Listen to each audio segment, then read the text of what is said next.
Hi, my name is Nicole Faye Golden, and I'm the host of Scar Stories podcast. We all walk through seasons of brokenness, and it's so easy to buy into the lies that we're alone, forgotten, weak, and too far gone. But here's what I want you to know. We all have scars, and so we all have stories. I'm really hoping these interviews resonate with you and that you walk away knowing that you aren't alone, you're never forgotten, you are strong enough, and there are always second chances. Thanks so much for tuning in, and welcome to Scar Stories. Hey, everybody. Welcome back to Scar Stories. I'm your host, Nicole Golden, and I'm so glad you're joining us today. If you're wondering why I sound nasally, it is because I am nasally because I've been battling a cold. I know it's so hard these days to I feel like colds have so much stigma now because is it cold or COVID? But it's a cold.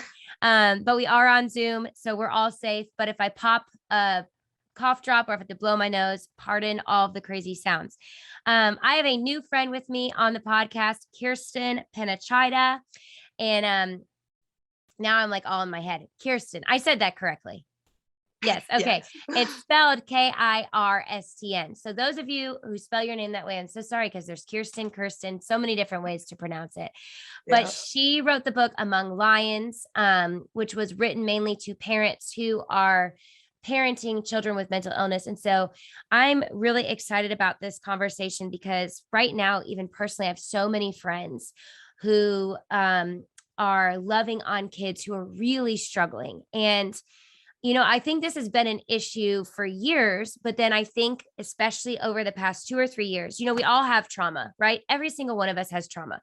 Some of it's bigger than others, but we all have trauma. And then we just went through, I think we're still going through 2 crazy years that then kind of put trauma on top of trauma. And I think for our students, especially our middle schoolers, our high schoolers, their brains aren't fully developed. And I think they're just feeling overwhelmed. And so we're just really seeing an epidemic now at that age with mental health and mental illness issues. So Kirsten, we're so excited to have you on the podcast today. This is going to be fun. It is great to be here. And between your cold and my fat lip, we'll muddle through. I know. What did you say you did? You bit it or something? I fell down and I just bit it really hard this morning. So I'm kind of bad about Yeah, like right before. Listen, we're not supposed to fall as adults because it becomes like lasting injuries, right? Yes. Yes. We didn't care when we were kids, but as adults, we hurt ourselves. Yes, we're not meant to be falling and everything like that. So, all right, well, let's jump right into this. And don't worry, a lot of people just listen to it on podcast handles, so they won't even know of your fat lip. And I can't even see it from here. So everyone's going to be like zooming in now, I was very careful with the lipstick. So, Kirsten, share your story with us. Why did you write Among Lions? Give us a little bit of background. So once I start asking questions, people have some, background knowledge of where these questions are coming from. They've got some context. So tell us a little bit about your story and why you chose to write the book. Sure. Well, we are a very typical middle-class family. I live in central New York with my husband, and I have 2 sons. And when my younger son, Nicholas, was about 14, he started going through this mood change. And we thought it was fine. We'd had an older son who also went through a rocky couple months when he was 14. And we're like, oh, look, it's that roller coaster, that teenage boy roller coaster. He'll be fine. 4 or 5 months, he'll be moody, he'll talk back, but then we'll, get back on track. Yeah. But for Nicholas, it wasn't a roller coaster. It was really a spiral downward. And he had a very deep depression. And to kind of condense the story, it lasted for 3 years, and it was very difficult to treat, and was he was very suicidal almost all the time. He was struggling with those thoughts. He was practicing self-harm. He had eating struggles, disordered eating, and we really just did not see that coming for him. Yeah. We had no idea, and it just, for us, it has hit us out of the blue. And I think right now for a lot of parents, that's happening to them with their teenagers, especially like you mentioned with the pandemic and all the stresses that have come along with that. But the book is not about how to take care of your teenager, because I'm not a mental health professional. That's not my thing. But what it is, it's for parents who need to know that while they're going through this very devastating thing with their child, they need to know that their soul is going to Mm. survive in some way, that they Whose can soul, the come out of parents or the child's? parent parent's Mm. soul. Mm. Because my question, I mean, I had all the questions, right? I had, Yeah, sure. is my son going to be okay? Is he going to ever reach stability? Is he, can we find the right treatment for him? Can we all the things? But underneath all that, there was a real fear for myself. I was Mhm. afraid that I was never going to be okay myself again, that this was so shattering that Yeah. I was going to be shattered forever. How could I ever put Mm. these pieces back together? Was my marriage going to survive? Was my faith going to survive? Was I just couldn't picture how life could be Mm. good Mhm. again Mhm. Mhm. because it was so shattering for us. Um, and so what I learned is that, yes, I can be okay Mm. Hmm. no matter what happens. But I was entered this world that I never wanted Yep. to. I didn't sign up for that trip. And I discovered that there are a lot of parents that are in that same boat. Well, Their kids might be struggling with different things than my yeah. kid, but And that's interesting you say that because I have a really good friend who's walking through some pretty severe mental illnesses with her son. And she stopped me the other day and she was like, my friend just texted me and said, their child is now going through all of this as well. And she was like, she said her words to me were like, I just can't get away from it. It's everywhere now. And it was almost like she said, she's like, now that my eyes have been open, she's like, I think it's always been everywhere, but my eyes weren't open to it. And now that my eyes are open to it, it's like I can't escape it. And is that a little bit how you felt? right. Like, oh my A gosh. lot. Yeah, like what is going on in our world? I had no idea there was so much pain, Yeah, yeah. Um, I will say for us, it was I mean, Nicholas is a little different than a lot of teens in that he was always been very transparent and open about his mental health journey. Okay. And I always try to say that up front in an interview because I want people to know that he gives permission for us to talk about Mhm, his story mhm. no matter what, anything that we want to say, we can.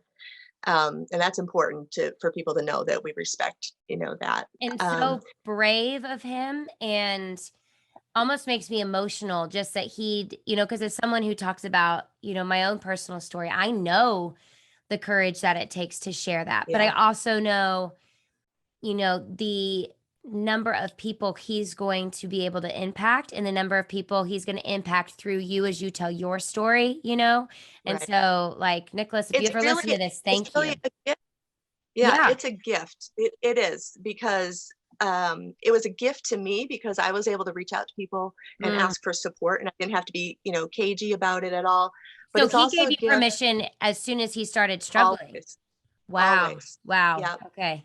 Um, but it also, because I would ask for prayer or people knew what was going on in our family, other parents who were going through it in their family could come to me and talk to me about it. Mm, mm, Even if they couldn't go to the wider community for mm, whatever reason, because mm. they felt, that they needed to keep it quiet or because their child wanted them to be private.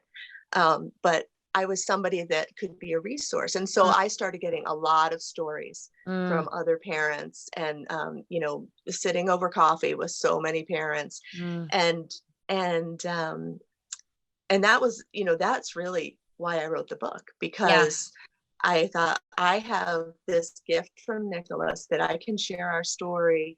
And there are so many parents Mm, who are just hurting. They're just mhm. really, devastated. Yeah. So that was sort of the story of how it came about. So I want to backtrack just a little bit. I've been writing notes as you've been talking.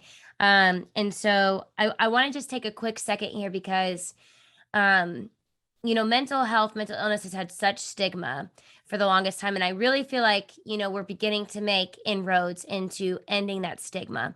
But I still feel like the stigma hangs so heavy over men and teenage boys and things like that. And one of the things you said is he was battling with self-harm and disordered eating, which I think is very interesting because that's I have a Scar Stories with Shelby Groot. It was one of the first ones I ever did, about her journey with an eating disorder. And one of the things we talked about was the fact that like men and boys, like it's becoming more and more common for the male population to struggle with disordered eating. A lot of times we thought it was just a female thing. Um, Right. and so I just think that's very interesting. Was there, for some of us, there's trauma that causes the mental health issues, the mental illness. For me, that was a lot of it. It was also somewhat generational. Anxiety, depression, those sorts of things have run in my family for a very long time. So it was a perfect storm for me. Was there a trauma? Was there hormonal changes? Because it was in middle school when all this is going on. Um, what, did you guys find a cause? Or was it one of those things that you just kind of like, okay, this is just kind of a transition in his life that we're walking through? We spent a lot of time, probably more time than we should have, trying to find the reason. Mm, Why did this happen? mm, Um, Nicholas, I mean, of course, with those kinds of symptoms, the first thing our minds jumped to was trauma or yep, abuse in his yep. past. And so, it was kind of awful. I would lie awake at Can't night and imagine. think about every camp counselor or Sunday school teacher, Um, but he has always said there was nothing. Mhm. Um, and I believe him. And so as far as we know, it was not triggered by trauma. Mm, His diagnosis is bipolar disorder 2. okay. Um, we have since discovered that there are other relatives that have mental illness. Like one of those things, like kind of wish you'd told us ahead Yeah, of time. that would have been a really great conversation to have years ago. Thank you. Yeah. That would have been helpful. Um, so we don't think that we don't think it was circumstantial. It really did feel like it came out of the blue Mm, into a perfectly happy life, yeah. not perfectly happy, but Oh, we got you. um yeah. And Yeah. yeah, he had a seizure disorder as a younger child that he Okay. outgrew. We Okay. don't know if it's related. Hmm. So no, we don't have a reason. Yeah. um Was that hard? You just said a little bit you'd lie awake. I mean, sometimes I feel like, I don't know. Do you think it would have been easier to have a reason? Like, okay, this is why, and maybe we can like get to the bottom of this now, Or was it a relief at that the there wasn't a time reason? at the time I did have the sense, and I know my husband really had the sense that if we could figure out why, then we could figure out how to fix it. Mhm. Now we know that that's not even necessarily the truth. Getting a diagnosis, getting the right medication combination, treatment, all that is tricky, even if you know exactly Yep. why. you Yep. know. Yep. So, but it was something that we kind of told. It felt like it would be comforting to know, Yeah. but I look back now, I'm like, really? Would I have wanted to have found out something? Yeah. Like, Yeah. Yeah. what was I thinking? Yeah. Um, so yeah, but it is, I mean, that is such a typical question for parents Mm. too. What is it? What caused? And of course, the guilt and the self-shame. Was it Oh, yeah. because I yelled at him a lot when he was little? Was it because I let him cry it out in his crib? Was it because all these I was on bed rest for months when I was pregnant with him? Was it the Mm. medication I took?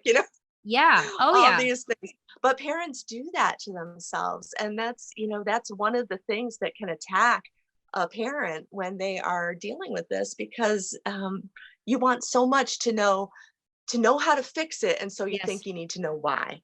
um Well, and it's so funny you say that because, my brother committed suicide 2 years ago, and there was a season where I was just blaming myself for it, I didn't call enough. I should have flown out there. How did I not see the signs?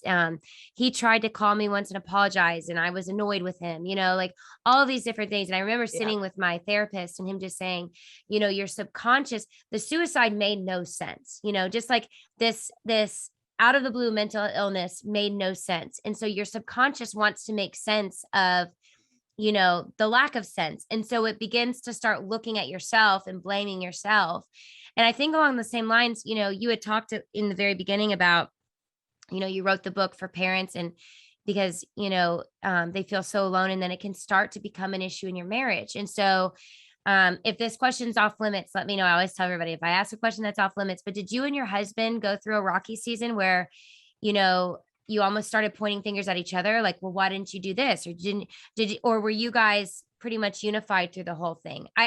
If I'm being honest, I think, we've got 4 kids. My husband and I are pastors. So our kids are going to have trauma at some point. That's just guaranteed. And so I think it would be very easy for me to begin to be like, well, start pointing. You're looking for any sense of control, right? So Right. what was your marriage journey like over those few years? Um, it it changed, and I Okay. will say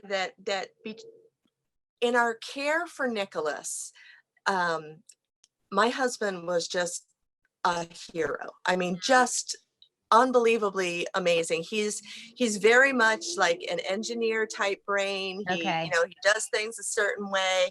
Um, and he worked like crazy to sort of reset some of his default Mm. settings, from that and from things that he grew up with in his own family.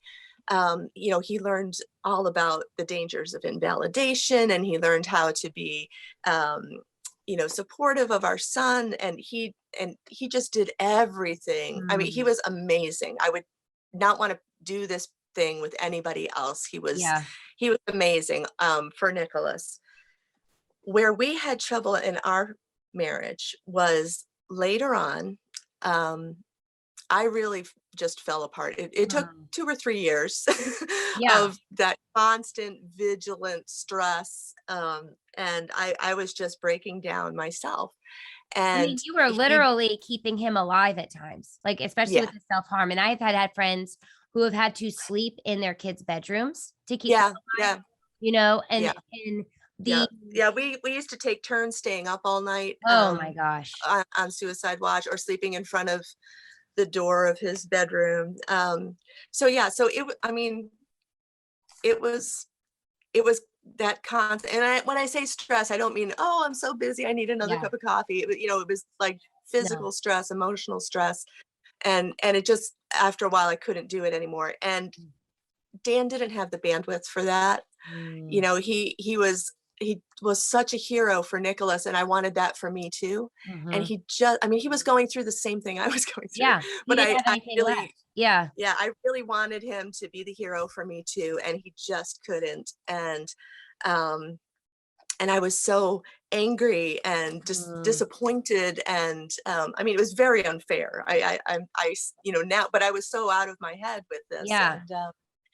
and uh, and so that's when we really started having marriage problems, and we went to marriage therapy, Mm. which was, we should have done it sooner. We should have, known that something would be coming down the line, that we would need that kind of support. But Yeah. we did go, and we very carefully and gently built back toward each other. Mm. But it was hard. There was a time when I was just like, I'm so hurt by you, because Mm. I feel like I'm this puddle on the floor, and you're just walking around me. Yeah, yeah. Um, Yeah. and and he was like, well, how am I supposed to feel that, you know that you're so unhappy? And because he was blaming himself, Yes. but and his tendency is to withdraw. I mean, it was just like a, Textbook. classic, Yeah, yeah. classic, yeah. Yeah. so so we had to work that out. But it can be very damaging, for a marriage to undergo that kind of stress, because you mentioned the word, we all have trauma. I think that one thing that parents don't realize, and that I'm always talking to the people the women mostly that I mentor. You have to understand that when you are watching a child that you love more than life suffer like that, if you are bandaging wounds on their body that they put there, if you are on suicide watch, you yourself are undergoing a trauma Oh my that is gosh, yes. literally traumatic. Yes. And so you have to treat yourself like a trauma victim. You have to look at, and so when symptoms start oozing out into your body, your hair starts falling out, or you get, you're just sick all the time with sinus infections, or, whatever it is. Yeah. You have to look at that and say, my body cannot take this. I need to get treatment for myself. And all the care has been focused on our children. Of course it is. They need that. But it's really important to know that each of us has this precious soul, that God cares about our souls too, and that it's okay, and not just okay, but appropriate and needed to care for that. Yeah. Well, it's so interesting that you say, because as I'm hearing your story, like I'm sure other listeners too, like I'm just feeling as much pain as I can feel, because I did not live through it, but I can just sense, the pain of what you guys walk through. And first of all, I think Dan is an incredible man. And I think the fact, I think you explained it so beautifully. One of the things my counselor always explains, and I've talked about it on the podcast before, but we all have, a certain amount of emotional margin. And anytime we go through stress or trauma, that emotional margin gets smaller and smaller and smaller. And so he exerted so much emotional margin, as did you, to keep Nicholas alive, to get him healthy, that then, now you're falling apart at the seams. And now Dan's probably thinking, I couldn't help my son. Now I can't help my wife, and like, we just got through this with Nicholas. Everything's supposed to go back to normal. And so I think it makes total sense that he just was like, what is going on? And men aren't always the most empathetic either. But I think, were you guys in any kind of therapy while Nicholas was in the midst of his, really dark time, or did you guys mainly pursue therapy for yourselves afterwards? Well, we did a lot of family therapy, but Okay. it was focused on Nicholas. Focus on him. Yeah. It was on him. So we did not have individual therapy for ourselves or marriage therapy until he was at a point where he was reaching stability. We didn't know it at that time. Okay. Because there had been other times when he looked like he was getting better, and then, but this was actually the time when we had hit on the right cocktail and so forth. One thing we did do, the three of us, is we did a 20-week DBT, dialectical behavioral therapy program, just the three of us. People ask me about this all the time, so talk to us about this. Yeah. DBT is excellent for people especially for people who have borderline personality disorder, or who have the symptoms of it. Like Nicholas does not have that diagnosis, but he has 4 out of the 10 things. You know what I mean? Yep. And so, right from the very beginning, we were told DBT, that's what he needs, but nobody was offering it in our community. And there was a program at the hospital near us that had a wait list. And so we got on the wait list. We're okay, we'll do this. But we found out that it was not staffed, this program. And so we were on that wait list for 2 years or whatever. The one thing that everybody said, oh yeah, this will really help. And what eventually happened is his psychiatrist pulled in somebody for a consult one day. And she said to us, I can't even believe I'm offering this. I've never done this before, but I would be willing to offer your family the program. Wow. Just the private thing. And our mouths were hanging open. We couldn't believe it. That's not a God wink. I don't know what is. Yeah. I know. So we did that. That was hugely helpful, not just for Nicholas, but for all of us. And honestly, I know it was developed for borderline, but every human in the world could benefit from learning DBT principles. And tell people a little bit what it is, because sure. Those of us who have borderline, or who have, borderline. So I got diagnosed with borderline about 11 years ago, and that was when it was still fairly new. It wasn't, it was still, kind of, people were just starting to get the diagnosis. And what I think a lot of people don't realize, even with borderline, is 1 out of 10 people commit suicide. Like, borderline's intense. But DBT has been hugely successful. And I think a lot of people are like, what is it? Is it okay? And especially, you and I are both Jesus followers. So in the Christian world, even like 10 years ago, 10 or 11 years ago, personality disorders like bipolar 2, all those things, borderline. I remember those were just like, people didn't believe those even existed. People, Right. thought medication was a crutch and they're drugs and you're going to over medicate someone. And counseling, was just an excuse to avoid sin. And if you had a mental illness, it was because there was something in your life that you were uncovering, all of those wonderful things that we saddled people with when they were already really struggling. So talk to us a little bit about what DBT is and why it is so helpful. When we walked into our first session of DBT, the therapist sat us down and she said, well, the first thing I want to tell you is there are no absolutes in DBT. And, we were like, uh-oh, because I do believe that God is an absolute. Yeah. You're like, are we in the right place here? Yeah. Yes. However, she looked at us, she said, I know that you are, you practice your faith and you take that seriously. She said, so what we're going to say is there are no absolutes in DBT. Okay. I said, okay, I can work with that. Yeah. And DBT it comes in different modules. So there's always a mindfulness module that helps you just ground yourself, tap into, the moment, where you are, what's going on in the moment. And that module spreads through all the other ones. Yeah. So mindfulness, I know you've talked about mindfulness on your podcast many times, but it's just the idea of trying to allow your mind to be where it is at the moment, feel what you're feeling, just sit with it and not judge what's going on. And sometimes you use techniques like, you could take a Hershey's Kiss and just concentrate on what that feels like and tastes like and smells like. And, it's just a way of gathering your brain back together. That's how I picture it. Yes. The other modules are emotional regulation, how to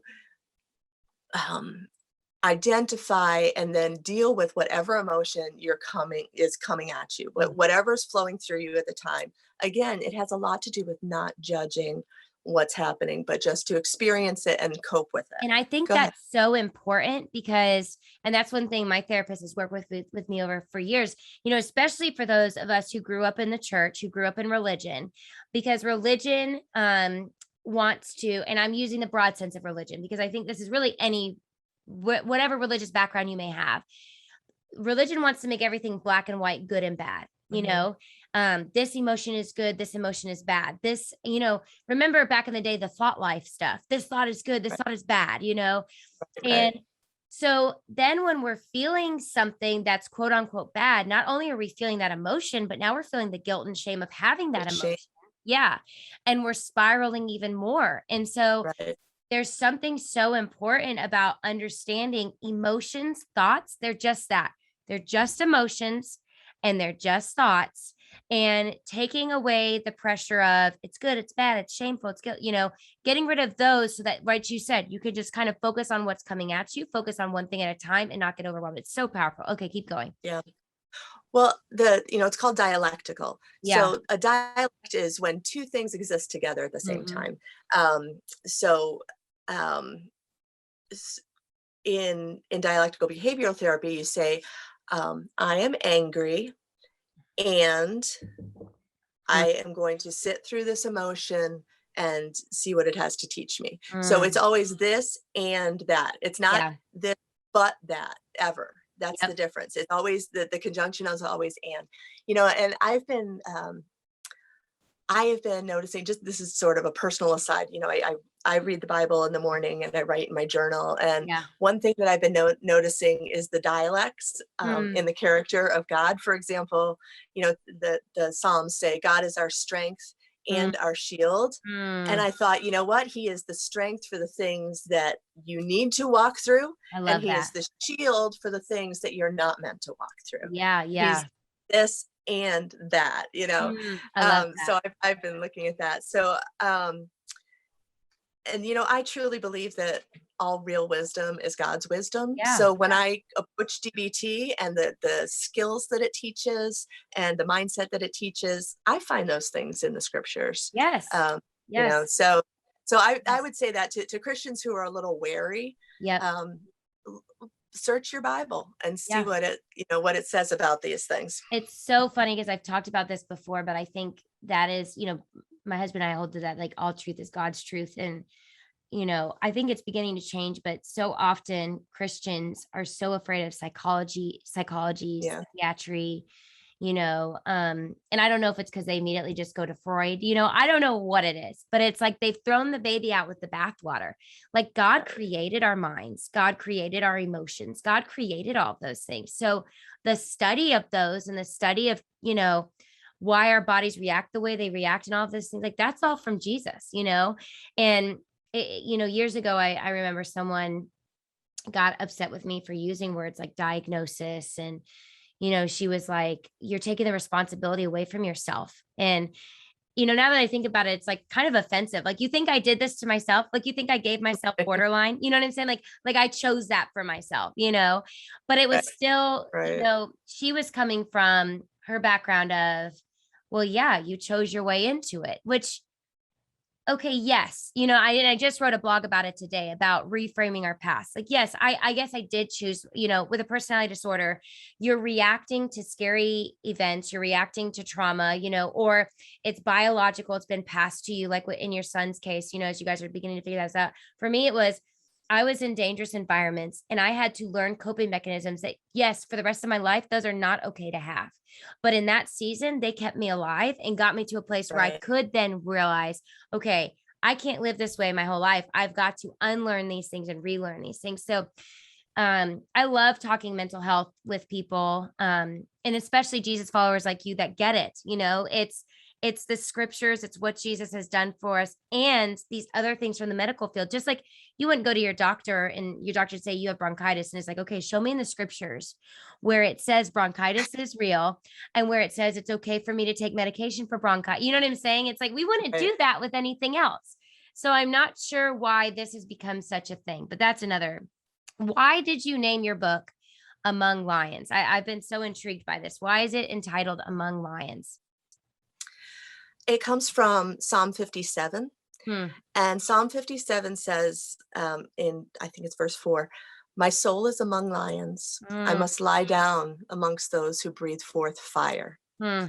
Um, and, the whole psalm is a prayer to God. It says, be gracious to me until destruction passes by. Hmm. And then it has this picture of a person who is surrounded by beasts, Hmm. lions, dragons, in another section of the psalm, it's, wild dogs surrounded.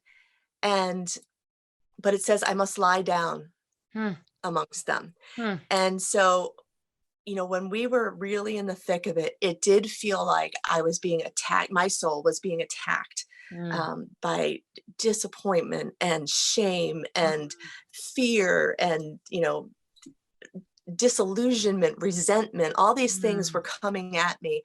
And the truth was, I could not walk away from this situation. Hmm. This was where I lived. My son had mental illness. I needed to take care of him. His life depended on how well we did this. Yeah.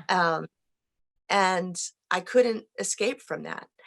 And do I believe that God could have just healed him and delivered us from? Yes. But what he asked me to do instead is rest in the middle, Wow. to find him, Wow. or let him actually find me Hmm. in the middle. Can God minister to me while I'm surrounded by these beasts? Can he be my defense? Because I can't fight these things off on my own. Yeah. This is Yeah. too big for me. Yeah. So that's where the title of the book came from, that you can live among lions and still have rest and peace, and strength right there, even Yeah. while you're still in that. Were there practical things that you did when you were feeling attacked? Because I'm sure people listening to this are like, okay, that's great. I'd love to have that. Like, what do I do? Like, For what are sure. the steps? And I know sometimes there are steps and other times there's just the surrender of, think you said something really interesting. Like that was your reality. And I think a lot of times we add so much extra stress when we fight against our realities. Like, you know what I'm saying? And Yeah. you could have fought against your reality. And I'm sure at times you probably did or were tempted to, but you had to just get comfortable and accept and surrender to this is my reality. But were there other practical things that you did in order to, okay, my soul has to rest here? Like, this is it. Like, what were some of those things? Um, one of the examples that I use in the book is the idea of defeat being like a crocodile. It Mm, comes after you. So the best thing to do is to stay away from the water. yeah. Don't let yourself tiptoe up to that edge. But if you find yourself, actually, I don't know if it's crocodile, alligator. If you find yourself um, in the clutches, there are a couple things you can do. You can jab at the eyes, but if it drags you underwater, what they say is, yeah, I read up on all this. I love You it. you actually like hug it, you grab it, because it will try to roll you and maybe tear off your arms so that you bleed. But if you hug it and roll with it, then eventually you might get another chance to jab its eyes or its palatal Yeah. Yeah. valve, different things. And so you mentioned the word surrender. There's a difference between defeat and surrender. And Mm, so how do you do that? Like, what is the practice? How do you surrender instead of just go down defeated? yeah. Um, the Some of them are like the things that you read in every magazine. You need enough sleep. Yeah. You need to exercise. You Mm, need to nourish your body with good foods. But if you do a little comfort eating once in a while, you need to not beat yourself up for those things. 100%. 100%. So just like the basics of taking care of your physical body, your mind and your emotions and your body are connected, and Yeah. so you need to take care of those things. Um, a lot of it though is a mindset change. Mm, Do I look at myself and see a person that is precious, just as mm, precious as my child is? And mm, am I willing to allow myself to be ministered to? mm. Am I willing to make a phone call and said, hey, I am so overwhelmed, would you come over and just be with me while I clean my kitchen? Maybe you can wash Mm, the dishes and we can talk. And mm. Yeah. um, so asking for help, trying to snatch little things that make you feel like yourself. Mm. Like read your favorite book from when you were a kid, Yeah. or Yeah. do a hobby for 10 minutes that you like, Yeah. that reminds you, well, I'm a person. Yes. I'm not just this role, but I'm Yes. a person. So all those little things. The book has a bunch of like lists that of Okay. things, just practical things that you can do. One of the things that really helped me was having preparation in place. Mm. So, for example, I always had a backpack Okay. ready to go. Okay. If we needed to go to the emergency room and then to the hospital, that was ready to Okay. go. It had some toiletries and change of clothes. And um, if I knew that Nicholas was going inpatient for a while, I had a box that was my hotel box, Hmm. Hmm. and it had like some tea and my favorite mug and pajamas and things like that. Yeah. Yeah. Uh, so having those things ahead of time, it just gave me so much peace of mind Yes. knowing that I Yes. could, because in the moment when the crisis was happening and my heart rate was going up, and this was what we were going to do today, Yeah. it made me feel like it's okay. I've taken care of this. I know I can do this because I've already thought this through. Yeah. It gives you kind of a minute of calm while you Yes. do that. And it's just another way of being kind to yourself. Well, and I think that's huge. And I'm not a naturally very ordered person, so Yeah. this, it was a little outside my zone, but Well, and I think it's even being in control of the things you can be in control of, so much of your life was out of control. So it's like, okay, these few things I can take control of. And I I know some of the people I've interviewed. Do you know Dina Yoy? Um, yes, okay. he wrote the foreword to my book. Okay, I love that. And she wrote, Yeah. You're Not Alone, Parenting Troubled Kids. And I'd interviewed her months ago. One of the things she had talked about when her daughter, Renee was really struggling was she had asked her daughter, what can I do to help you? And expecting Renee to be like, okay, here's a list of things that I need you to do for me, or these are the Right. list of things I need you to change. But Renee looked at her and she said, Mom, I need you to take care of yourself, because if, I know you're okay, I'm not carrying that guilt and that shame that I'm, ruining you. I want to have the confidence that you're okay, and then I'll be able to get okay. And I've never forgotten that. I thought it was so powerful. Just, and I think, recently too, I've had a lot of spouses reach out to me. They're, about, my spouses, I had to put them back into rehab, or, they're self-harming, or what do I do? And, a lot of what I say is like, first of all, get a community, because you're going to need, it's going to take a village, as Hillary Clinton said, not just to raise your kids, but to support you as you're walking through this with your husband or your wife or whatever. And so you need community. And then, you need to do what you need to do to take care of yourself, whether that's you getting into therapy or what you said, working out, enjoying certain things, just reminding yourself that you are still a human and a person, even though you're also right now a caregiver, but that's not all you are. So I think that's so important, so powerful. So I just have like two more questions for you, and then we'll sign off here. But the first is, for the parents who feel like, and you said that initially, like, this is just a season with Nicholas, we're in middle school, this will pass. At what point should a parent start to realize, like, okay, this isn't just a season, and to stop blaming this is a season thing? And I think I've got on top of that, how do they get past the embarrassment and the shame? Because when it's a child, you do feel like this is on you, And so how do you Right. get past the embarrassment and shame to be like, okay, I'm going to seek help, and I don't care whether it ends up being my fault or not my fault, or whatever people think, so how do you get to the point where this is not just a season? And then how do you talk yourself out of the shame and the embarrassment to get the help your kid needs? It can be very tempting to minimize what your gut is telling you about your kid. Yeah.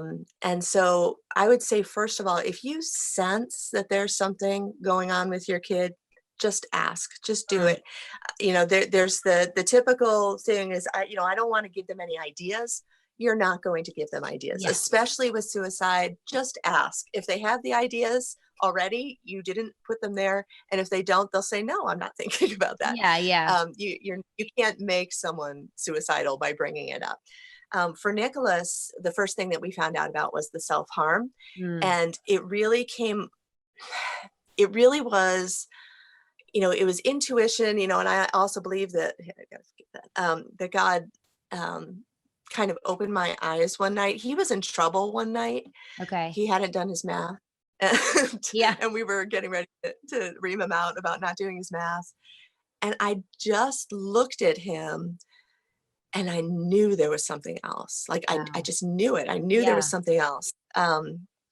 And and so we sat him down and asked, at first I said, is there something that you want us to know? Wow. And he said yes. Mm, But it was almost like he couldn't speak after that. He, like, something had him by the throat. And eventually what I did is I started just asking him questions. I said, mm, can you nod yes or shake your head for no? And I asked him everything, and in the middle, just reassuring him, whatever it is, we love you. It's okay. You can tell us anything that it is. And for some reason, like, pretty far, I mean, I went from everything like, do you hate homeschooling? And you don't want to tell me? Or, yeah. Yeah. I asked him like silly things like that. And then, like, bigger things. And I finally hit on, are you cutting? And Mm, I don't even know why I asked that, because, wow. like you were referencing before, I thought that was a female thing. Yeah. Yeah. I didn't know that boys did that. It was so, like, I was so naive and stereotyped in my Yeah. thinking. Yeah. Um, and he nodded yes. And I was like, wow, okay. How I did don't you know keep where a to go poker from face? here. Yeah. How did you respond? You didn't? Um, well, I would say I probably did not keep a poker face. I learned how to develop a clinical mode for his benefit later, but Yes. probably Yes. that night I was a little bit more Yeah. Yeah. reactive than I ought to have been. Why? Why would you do that? Yeah. You know? Okay. Well, Um, you just made a ton of parents feel very normal that you had yeah. that moment. And I think No, kids that takes understand. practice. Yeah. But you know what? You were asking practical things. It's good to know that you don't know what you don't know. Like Yeah. I did not know what was the best way to work with him when he was in a crisis himself. Mm, And so, but that's something that parents need to know. You can learn these skills. You mm, can learn how to develop a clinical mode so that um, you're not um, you're not invalidating, or you're not yeah. raising the The heat emotion. higher in the Yeah. Yeah. crisis. You can learn those skills. Yeah. um, so I forget what the actual question was. No, you answered that. And We're I think going. the other thing was like getting Okay. the help, like how do Yes. you, how do you work past the shame, the embarrassment, the guilt to get the help you need to get? Because I think Well, sometimes parents ride this is just a phase because they're embarrassed, you know? yeah, yeah. Or they're worried that they're going to be judged in some Yeah. way. We went to our family doctor, who luckily we had a very strong relationship. I mean, she had delivered my children. It had Okay. been this long. But not everybody has that kind of relationship with their healthcare providers. Um, a lot of people go to their pastor, and this is kind of a bandwagon that I'm on, that it's important that pastors at least know their local resources, Okay, because good. I'm glad you're going so in many this direction. Yep. so many people go to their Why? pastors, and their pastors are not They're not. prepared. Yes. They're not. Thank you. Yes. Yeah. I am a pastor, right? My husband and I are pastors, and I can't beat this dead horse enough. And I have several conversations. I don't know if you listened to my conversation with Emily Vasquez and her husband Emmy, but pastors are not trained to deal with trauma, mental illness, they're not. And if you are a pastor listening to this, I am pleading with you to know your own limits. If you do not have a psychology degree, do not try to counsel someone who is Yes. in the midst of something like this. Get them help elsewhere. Yes, yes, yes. Thank you for Yeah. saying that. Yeah.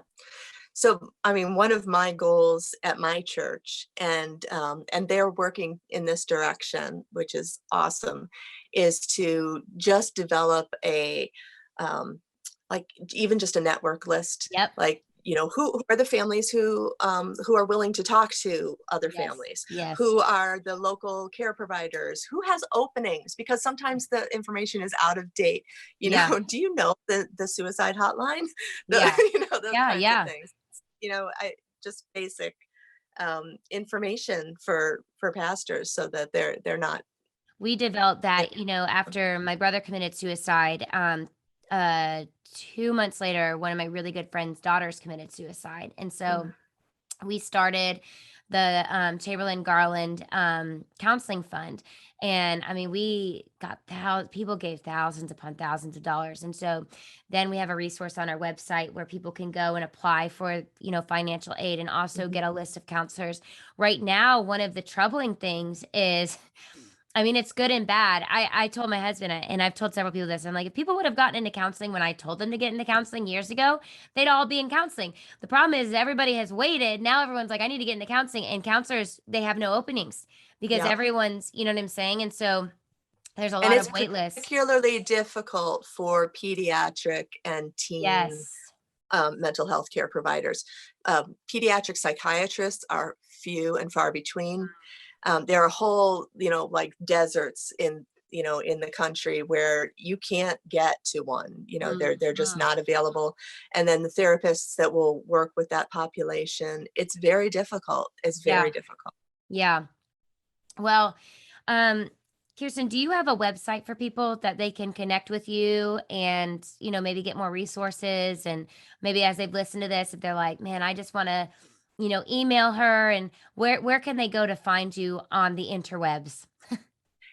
It's kirstenp.com. Okay, awesome. So And I will link that to really this easy. as well, and your social media handles so people can find you. Um, leave us with hope. Kirsten, has Jesus maybe, not to get too ethereal, but has Jesus maybe put something on your heart to be like, this is the last thing I want to say to the listeners. This is something I really want them to know. I really want parents to know that God cares about Mm. them, Mm. about their souls, about how they are doing, and that it is possible to be in the middle of a situation you cannot escape Mm. and to not be shattered beyond fixing. Wow. Wow. That God will take your even if you've fallen apart, that God will take your pieces and hold them gently in his hand. And Hmm. and he never lets us down. He Hmm. just doesn't. He will sit with us there in the middle, shield us from what we're supposed to be shielded from, strengthen us for what we're supposed to do, and take care of our souls for us. I love that. Kirsten, thank you so much. I know this has probably it's been hard to, not in a bad way, but as someone who has walked through this, like just to feel, it's to feel the pain, but also to sense the hope in the midst of it. And so I appreciate you like walking us through the story, but also giving us hope to know, we aren't alone. So guys, make sure you find her online, kirstenp.com. I will link everything, grab her book Among Lions. And then, as always, head over to my resource page at NicoleGolden.org. I'll have all of Kirsten's stuff there as well. But we're so thankful, Kirsten, for you joining us. And guys, listeners, we will see you next time on Scar Stories. Have a great day.